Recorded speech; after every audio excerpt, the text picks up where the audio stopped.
Deep Talk with Mr. Henry. It's a beautiful Sunday. I am very, very happy that you've made time to watch your favorite show, the Deep Talk here on Galaxy TV.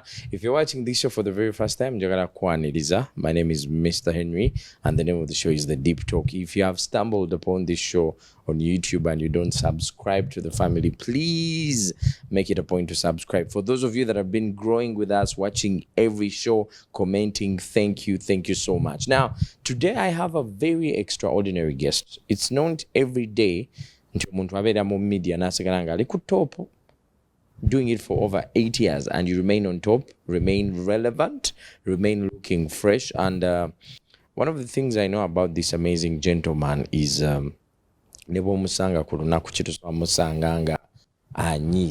he's always happy, he's always smiling. The people that are close to him in his circle, you know exactly what I'm talking about. He's a very caring, loving man. If you're close to him, some of you guys do not know that, but I personally have had a privilege to get to know this. His name is DJ Nimrod, born Nabeta Nimrod. Nimrod, such a pleasure to have you on the show. Good to be here. Deep Talk mbadde njirabanga. Yeah. Ng'okaabya abantu. Yeah. Tochikola. Tusaba okaabe bannange. We want to get to know you. I mean, I've been looking forward to this day at this moment. Ndoza mukama atuwadde akaaganya akatuufu to get to know you. First of all, okikola tyo kubanga year in, year out, you still look fresh. Year in, year out, you still remain relevant. Yeah. First of all, oba toyagala kula. Beera DJ, beera muyimbi, beera entertainer. Tetukula.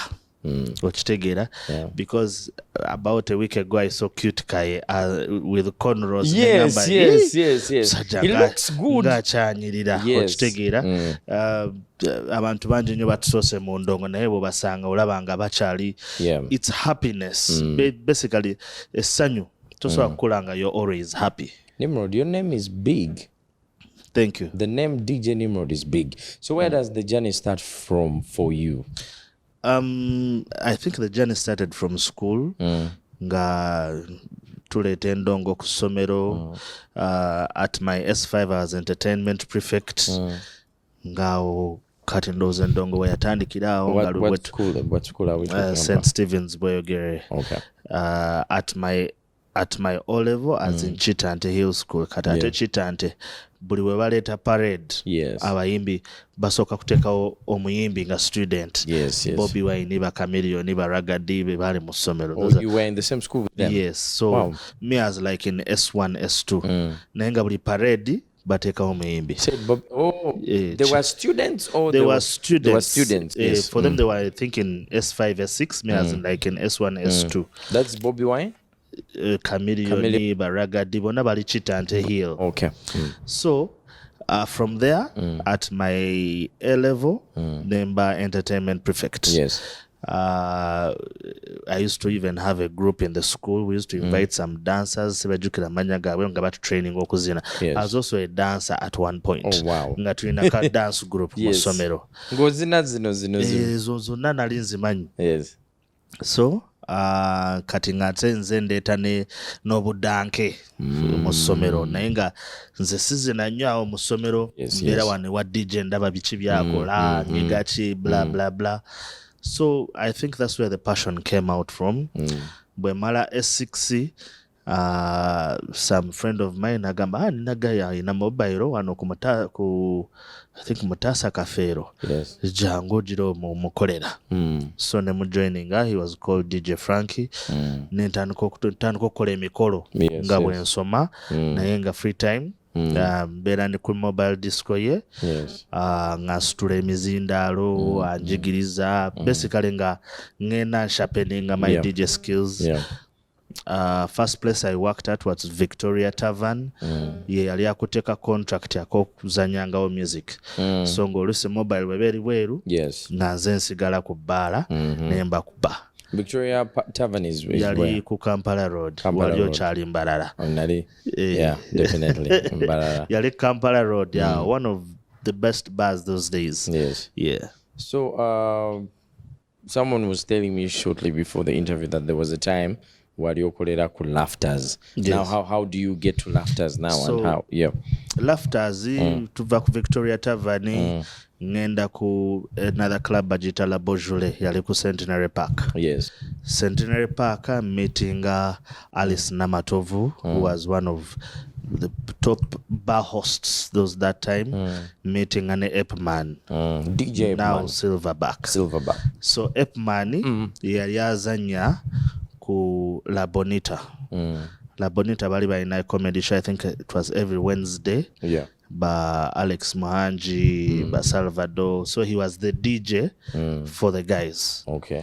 So kati ate nga akola ku La Beaujolais kati ng'oluusi nga ngamba jjangu tugende ffenna nga nsitula bwoma bwe nga nsitula players ze ne musetingira n'azanya show afterwards ne tuddayo ku club La Beaujolais. So at one point ndowooza naye n'agamba ono mwana kamuweemu because I used to see what he does.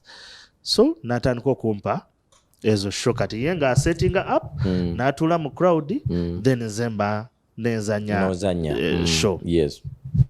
So still you are going by the name Nimrod. Yes, then still Nimrod, they are unique already. Yeah, I didn't need to call myself Maka Pro or Sumari or anything like that.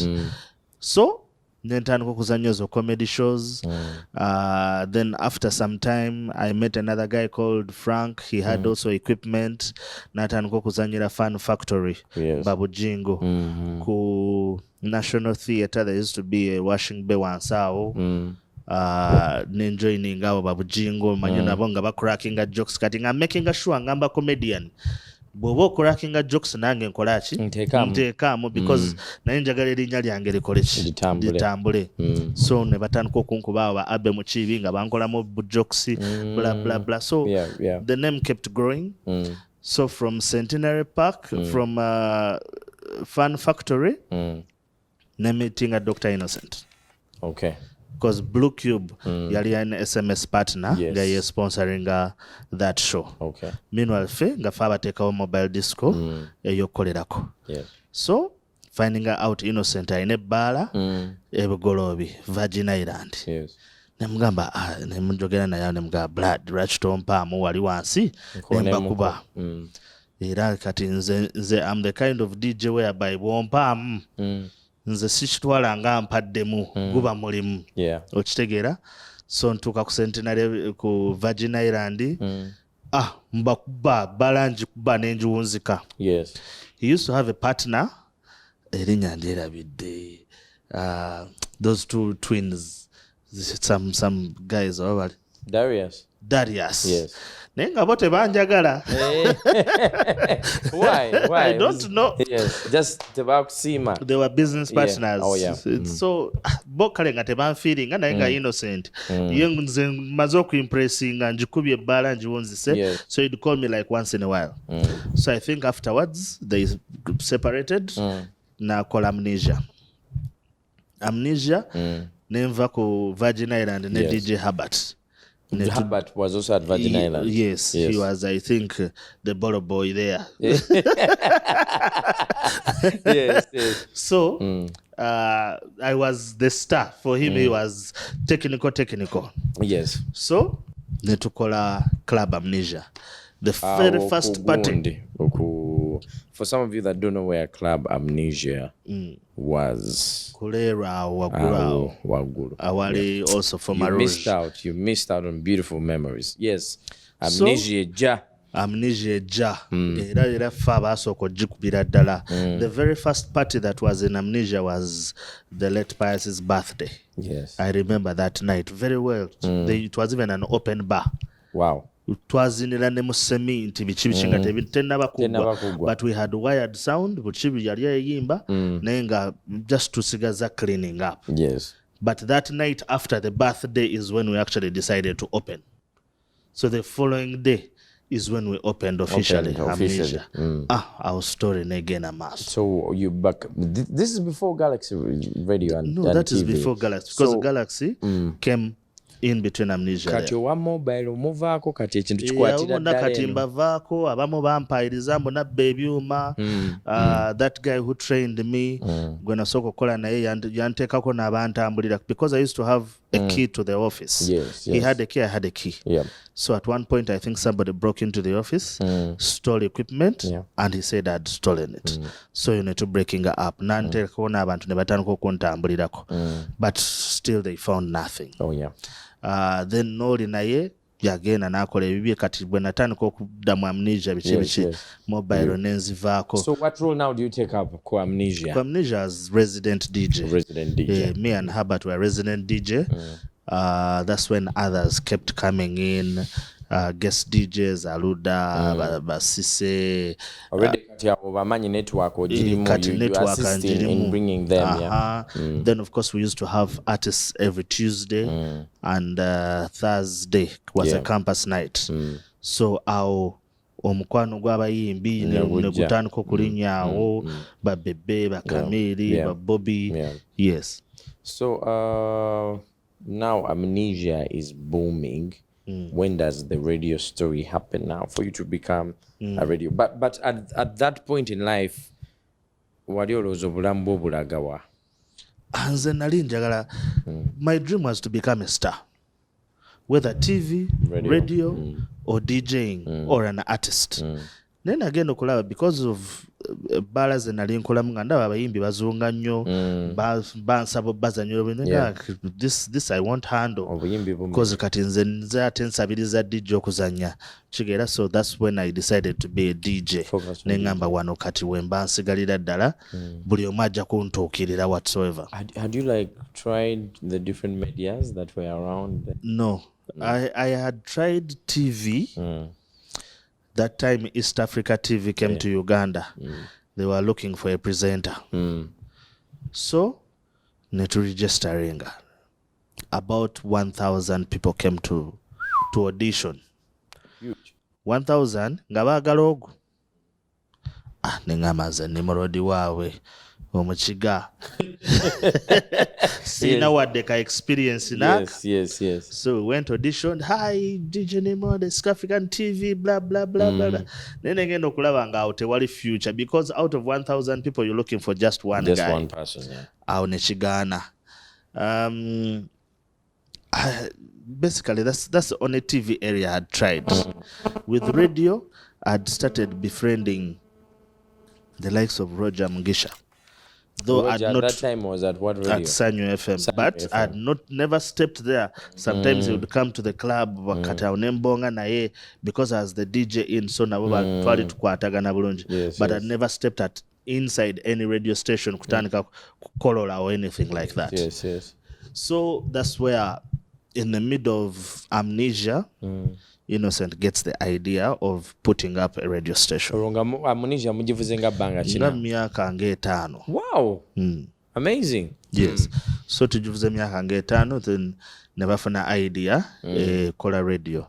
Because Herbert was the technical one. So yenga janga kansanga neba wiringa blah blah blah. Yes. In case you first don't know, the voice, Herbert we are talking about is DJ Herbert. Yes. First voice to be heard on the radio was for Benon Mugumya. Swangs Avenue. Because the late Uncle Pius told me, for no muntu at recording it, I can't ka testing signal. This is Galaxy FM testing signal 1, 2, 3. How long did that period take? It took the testing took about 5 months. 5 months, okay. So, nengende wa Benon. Nan recording it obuntu obwo wa testing signal. Nembutwala ku radio. So they also requested us to give non-stops. Nzene Herbert. Yes. Era non-stop zaffe. Drop. But on my radio we betandika just playing a music throughout. So twatekayo non-stop zaffe nga ze zizanya zokka. Until so somewhere makati yao, he's like, you know what, you should, because of my talking on the microphone, hosting. In Amnesia, you were already doing the MCing yes, thing. The MCing, because n'abayimbi tebana kuyimba. Then nakwatanga microphone. Hey, what's up? Campus night. Hey, now tonight we have Shiba in the building. Make some noise. Nga ndi fluent. Naye nga wali siri nyanga nawo tebakulimba. Yes. So ne banteekako ne ntandika okukankana. Because it was first of all my first time to be on radio. Yes. I don't know what to say. Though wali bonsanga ku dance floor mu Amnesia ebigambo mbambiyina. Did they take you through like some training or like? And because I was fluent there, thought I was fluent also here. Yes. Naye sebo natuuka wali sebo ne ntandika okukankana Ku radio. Nga bwe mba mu studio nzeka awo nsibamu kallo katono ne flowing naye omuntu kasita aggulawo nagamba nakola bwati nenkankana oba what I'm doing right is bitambula oba so at that time did you believe Galaxy as a brand and yourself would be as big? Omanya abantu tukola nnyo ebintu ebitandika, you know this, yeah? Kintu kiba kitandika oyinza okugamba just katukikube oba kantukubire Innocent kyali wange ambereddewo. Did you honestly think that Galaxy would be big? The fact that the club was big. Yes. Amnesia. Yes, Amnesia. Yeah. And that time I was on top of my game. Yeah. But DJ twali batono. Ate competition was very tight. Yeah. So there was some kind of anticipation that tuyinza okikuba. Yeah. Because katinze that those years as number one DJ in Uganda. Oh yeah. Nga tulwanagana never 6 Stuart Roger bichi na award tubeerawo nga tukitegeera. So waloka anticipation imbutu you never know chinzo okukwatayo. Yeah. Though nali sirina wadde ka experience sisomangako bwa radio sinyigangako mapeesa ago nga it clean. So you now start otandikira mu show ki? How does your radio journey start? Kati ntandikira mu Saturday show. Okay. Saturday show nga olusi tuba Friday night twasuza mu Amnesia. Kati ate nga sobola kudda waka because bwe nadde waka nempoziko omutwe mbange nakwebakira ddala. Kati nga nvuga nga wali boda oba ki nengenda ku radio. Kati nenyingira mu studio nenebaka nentekamu non-stop. Olusi neziggwako nesirika radio. Yes. Omanga wono from 6 to like 10. Yes. So wono tekamu non-stop ya 6 to 7 1 hour. Nogamba wene gwerako nja kuba kanapo nga nzize engulu. Mama nga eyitawo neggwako. General manager najja nakuwaye. Yes. There's nothing. Yeah. Non-stop eweddewo. Against even 20 minutes. Oh wow. Tewali kiyimba. Nga kuliko dead air. Dead. Yeah. So netujanga nga tuch building out pola. Then I went to the mid-morning show. Did it for another how many years ago. Netufuka bakafuru. Oh yeah, that's when you became when because I think you are the biggest radio presenter in Uganda for what? For like 5 years. For like 5 years in a row. So the first time the news comes to you, yeah? Or they research they Bafulumi are the biggest radio presenter in Uganda, DJ Nimrod. At that time, what's going through your head? Because radios are wendala, bro. Soka nagambo baba Patrico baritayaring. Yes. It was nice. But I was looking at my guys because natunira njo ku research eyo nangamba oba Roger Mugisha aliwa. I know, yeah. Oba Patrick aliwa. The guys you were looking up to. I used to look up to. Then now katinga oba DJ kati siwe bukulu because already kati eno nchikuba. Already twali twachikubye dda ne ben competing nabo nga set aga proving a point. Kasente kajja bugigi bujja. Already ndi number 1 for like 5 years. Nange ntandise okewuliramu okitegeera. At one point there's even I think an event which I hosted with some guy. Some guy was hosting and he was calling himself number one. It was an awards ceremony, Rising Star Awards, I think, something like that. Yari ku Serena. So guy he's calling himself number one radio presenter in the country. Good enough. Nempangula radio personality of the year. Yeah. So I go on stage, I'm like, who was calling himself number one here? Yes. Bonane baseka. Yeah. Akavuka nekaja you said you are who? He could not again say his number one because already I had the award. Yeah. So those were amazing years of achievement. Backtracking a bit now, when Galaxy came, the Amnesia, now you get into the show, or was a charita vibe for the DJ name was already the only wanted to muka, but to put you to the peak of being number one, was a charita or a tutumerio around Nimrod? First of all, it was the style of presentation for Galaxy FM the Twalituina. Yeah. Because Twalita a style that was not anywhere in the country. We were free. We could we were real. Yeah. Ochitegera ng'omuntu anagenda n'asaba Rolex n'agamba amajoga kubye bubiddo ddamu okube. Ochitegera so emboozi zaffe zaali real. Enjogera yaffe yali ya kivubuka nga engeri gy'opresentinga omuntu akutegeera bulungi nnyo. Toyogera Luganda lwokka, toyogera Luzungu lwokka, otabulamu. Then of course ne gabozi ge twali tunyumya nga ndoza radios endalo bazaali clean oba zaali stylish obanga bababulira ebyokwogera kati nga teffe tunyumya ku bintu ebikwata ku bantu ba bulijjo every hour, everyday life ng'omuntu relating bulungi. I think that's one of the things that helped us become number one radio and also the presenters okubanga tuli baaka, because most of us twatandikira awo, the likes of Prim, the likes of me, Bamaria T, bonna batandikira. There was Mosh. Yes. So fena twatandikira awo. I think. Yes. So you would see the kasako nga kantu ka abantu abateyambaza masuuti. Yes. Abatayagala nonsense. Swag young, fresh, so twali young and fresh and nga twagala. Because trust me, I worked for some years, for some months without pay at Galaxy. The radio. Yes, but because I was getting paid at Amnesia Tengeno ye partner. So me I would just show up ready to work. Ochegera nga love ne passion mweri. At that time, why do we become ku radio, you think? Or because it was new, it was because it was new, buli omu yali alina ka position ke nga tewali gwe bawadde mayinja gwe manager gundi although kale ndooza abalogo baalinga babiri be twali tukola nabo. Walimu abajabazi. I think yali Litojjo. Yes. Nani omulala. I think name Sikapale. Yes. Ate nabo bakola byabwe ndooza kusigaza mulimu, not kujjawo muntu. Yes. So the events, now you become a promotions and events manager. Galaxy has events, Zina Fest, Zina. How now?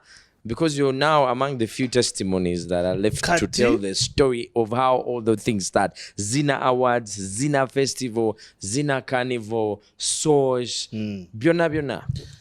Kati, just like any other radio station, twali tulina okutuwawe twatukanga tulina okwegeejinga tumanye tuyimiridde tutya. Ate ng'ebintu byaffe bya kivubuka nga Simba bakola ezinkuuka zaabwe embuto manya bikoze bitya bagenda eri mu lubiri. So ne tugamba the fact that ffe tuli young, energetic and happy, abantu baffe tubakoze tutya, tuteesa let's go to the beach. Era our very first events zalinga ku beach.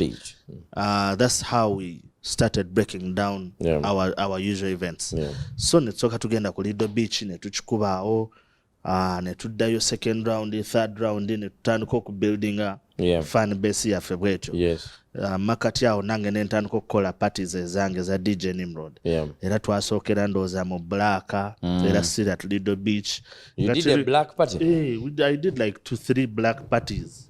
Why did you transition now from black to later what we see as a white party? Things just happened. Black oba ne next party yange banzireyo mu black, I don't know. But nali awo just nga bintu by'abafaani bange. There was also a Naughty Singles party. Naughty Singles twali mu Amnesia. Tekyali kimansulo. Just that abantu abamu baatabukanga ne bajjamu engoye.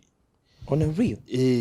Totally naked. In the party there, bantu batamiranga, oli na uliange bugo mulimu. Kati, obo tudde wano bakugamba, wali wajjemu blouse, fenene tudduka wali okulaba ani ajjemu blouse. So it was a naughty party. The discipline of working in such an environment, the much babuli runaku, the bar is working every day and then you have to work on radio. And then organize these parties okunywa abamu achikola mwezi gumu na ayabika na gwao. How did you keep the discipline to excel mobala and on the radio for 5 years? For the bar I had already excelled because that's where I had started.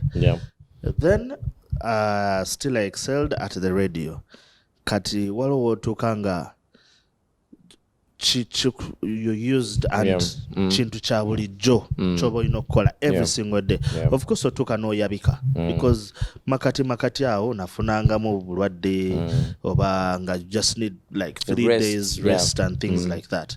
But otuka ne wetereza no manya 9 o'clock every single day oyina kubanga ozukusa era nze na locking 9 o'clock newe mbanga nsuze mu bala 6 p.m. nga nzize waka 6 a.m. by 9 a.m. by 9-10 mbanzukuse just nzira obuzi but my brain is locked. A lot of the guys you worked with in that industry abamu barwala abamu ne bafa abamu ne babika ne kagwamu abamu ne bapa kumulamwa some drug addiction and everything, so ebyo biwona otya gwenga gwe? Because bimama byo badde nabyo bibaddewo naye nze first of all sifunangako sugar mami. Okay. So, but they've ever approached you? Yes, some I think have approached me, but sifunangako sugar mami. Akasente kona ke nali nkozeeko mu life yange kange kahaso yange. So those are, it's one of the ways when I wewalira okukola ki okulwala although kati wano wendi mbetaaga basuga yes naye mu biseera ebyo saafuna ku sugar mami. Secondly nali nti obulwadde that's HIV because I had lost an uncle and I'd never gone to Mulago and seen how people get sick, so nabwewalanga nnyo at that point all the years of me being a star. I think those are the two ways I drugs, smoking, I've never smoked. Although sometimes I be with shisha people, never go fuira, and but you don't. You I don't smoke. My only medicine is kawiski. Atena kondoza omubiri gwakamanyira kati manye ngeri yokka controllinga. Waliwo ngamba today I want to drink, tomorrow I'll drink, or a Friday or a Saturday or things like that. So I think those are some of the ways I've stayed here.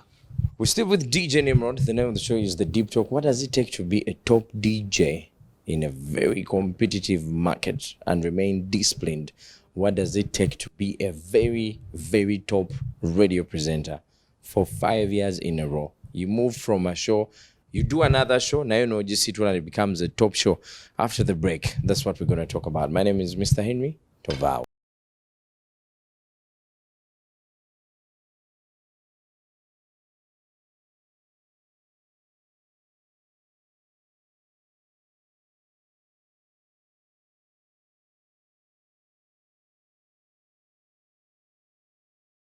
The Deep Talk with Mr. Henry.